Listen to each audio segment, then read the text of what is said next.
भारतीय जनता पक्षानं संघटनात्मक पातळीवर मोठा निर्णय घेत पुन्हा एकदा धक्कातंत्राचा वापर केलाय।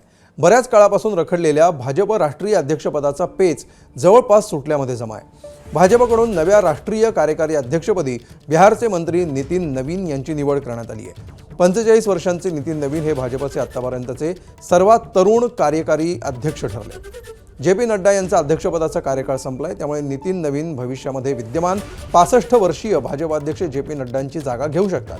भाजपचे राष्ट्रीय सरचिटणीस आणि मुख्यालय प्रभारी अरुण सिंग यांनी जारी केलेल्या आदेशानुसार ही नियुक्ती भारतीय जनता पक्षाच्या संसदीय मंडळाने केली आहे। बस पार्टी के कार्यकर्ताओं का परिश्रम है और मैं तो मानता हूं कि कार्यकर्ता के रूप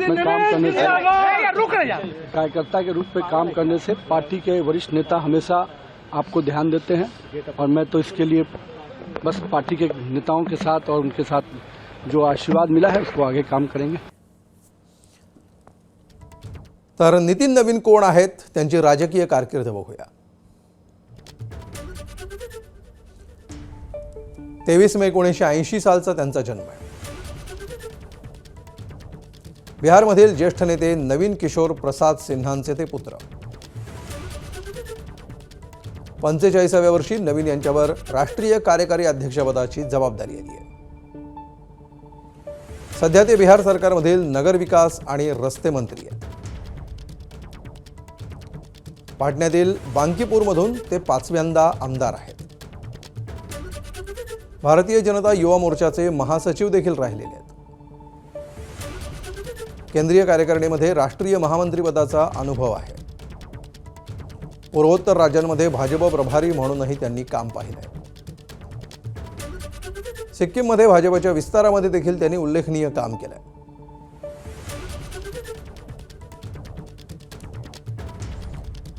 तर पंतप्रधान नरेंद्र मोदींनी नितीन नवीन यांची भाजपचे कार्यकारी अध्यक्ष म्हणून नियुक्ती झाल्याबद्दल हार्दिक अभिनंदन केलंय। त्यांनी सोशल मीडियावर पोस्ट शेअर केली आहे। मोदी काय म्हणतात, नितीन नवीन यांनी स्वतःला एक मेहनती भाजप कार्यकर्ता म्हणून सिद्ध केलंय। ते एक तरुण, समर्पित आणि संघटनात्मक दृष्ट्या अनुभवी नेते आहेत। बिहारमध्ये आमदार आणि मंत्री म्हणून अनेक कार्यकाळामध्ये त्यांची प्रभावी कामगिरी राहिली आहे। त्यांनी लोकांच्या आकांक्षा पूर्ण करण्यासाठी समर्पण आणि वचनबद्धतेने काम केलंय।